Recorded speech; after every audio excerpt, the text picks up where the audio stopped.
రైతుల 2 లక్షల రుణమాఫీ పట్ల హర్షం వ్యక్తం చేస్తూ గద్వాల పట్టణంలో డప్పు చప్పులతో ఎడ్ల బండ్ల ర్యాలీ చేస్తూ రైతన్నల సంబరాలు అంబరాన్నంటాయి. ఇచ్చిన మాట నిలబెట్టుకున్న ప్రజా ప్రభుత్వం రైతు బాంధవుడు సీఎం రేవంత్ రెడ్డి అని కొనియాడారు. ఈ సందర్భంగా సీఎం రేవంత్ రెడ్డి చిత్రపటానికి పాలాభిషేకం చేశారు. ఈ కార్యక్రమంలో మాజీ ZP chairperson, Congress party Gadwal నియోజకవర్గ ఇన్ఛార్జ్ శ్రీమతి సరిత, పలువురు అధికారులు పాల్గొన్నారు.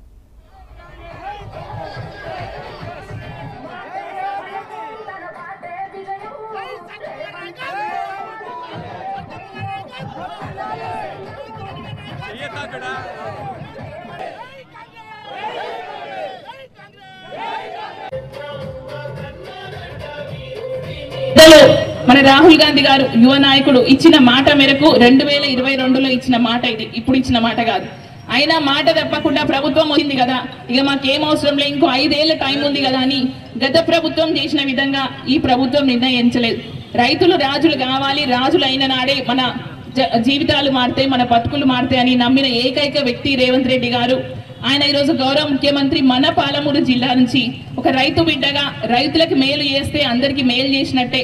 వాళ్ళు బాగుంటేనే మనం బాగుంటాం, వాళ్ళు కష్టపడితేనే, వాళ్ళు తాకిన నేల వల్లనే ఈరోజు మన కడుపు నిండుతుందని నమ్మిన వ్యక్తిగా ఈరోజు రైతు రుణమాఫీ చేయడం జరిగింది.